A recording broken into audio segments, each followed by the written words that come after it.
Hi, everybody. This is Gerald von Hoffman.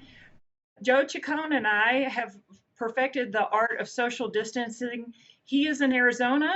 I am in Utah. So we've got the social distancing thing down. I'd like to introduce Joe as the team council president at AMARG, and they have some questions for us here at the complex front office. And so, Joe, with that, I'm going to turn it over to you. Thank you, ma'am. Good afternoon. We got three questions for you. The first one is, to align with DoD precautions, most bases recently declared that only mission essential personnel would report to work. I would like to know why foreign military sales workload would be considered mission essential. If our families are in isolation and we are not, aren't we putting them at risk?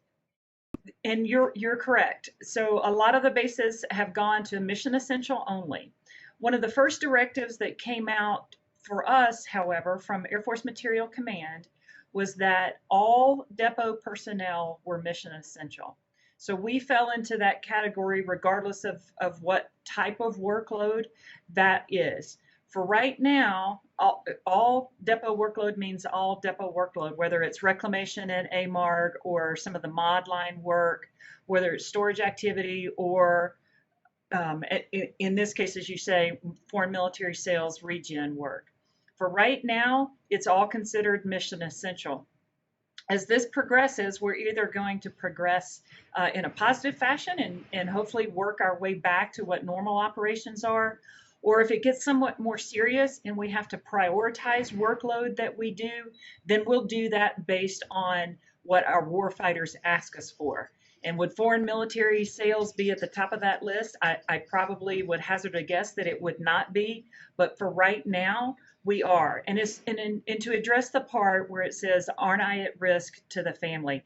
I am well aware of what AMARG has done to control to the max extent possible the risk of exposure at work. And that means enhanced cleaning, enhanced disinfection, personal hygiene, asking folks to wash their hands, to wear a mask if they have to be in close contact with others. So we both as individuals and as an organization are trying to do everything we can to absolutely minimize that risk of exposure. That's great. Thank you very much. Question number two.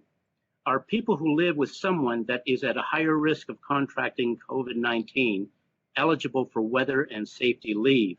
And if not, is there an alternative leave status other than utilizing our annual/sick leave? So, Joe, right now they are not. Unfortunately, we don't have the authority to extend weather and safety leave to someone because they have an at-risk family member.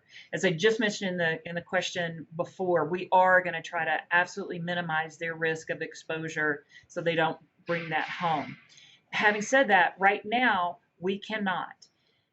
Going forward, we know as of April the 1st, there has been additional leave authorized. It's a separate category. It's not weather safety leave, but a different category of leave up to 80 hours that can be used for a variety of situations, one of which is childcare, one of which is providing care to someone in the household who may be ill. That guidance is coming out. What we know we have the authority right now. What we don't have just yet is the guidance to say this is how the pay systems are going to work. And before I say we, across the Air Force, before the Air Force really rolls that out and gets people basically on this leave or claiming it on time cards, we want to make sure that their pay is right. Because the worst thing that we could do is have somebody go on this leave and then create some kind of pay problem. So we were expecting that guidance literally any day now to come out, and that will give employees 80 hours additional time that's not, as you mentioned, not annual leave or sick leave. That is great. Thank you. Our last question is, can hazard pay be offered to those that must continue to work as designated mission essential personnel? Right. So hazard pay has actually come up a couple of times. We don't have authority for hazard pay. I have not seen anything from the Secretary of the Air Force that says that that's even a consideration right now. That would be all the service secretaries are the ones who have the authority to decide what is hazard pay and what is not. I have not seen anything like that yet coming out of the Air Force. So that's a no for right now. And I haven't seen anything to indicate that they're working on that. Thank you so much. Colonel Bernard? Hi, ma'am. Thanks so much for answering all our questions. It just happens to be in the background. We've got somebody sewing masks here to help get our folks' faces covered, especially focusing on those who can't do the physical distancing in the nature of their duties. Thanks so much, ma'am.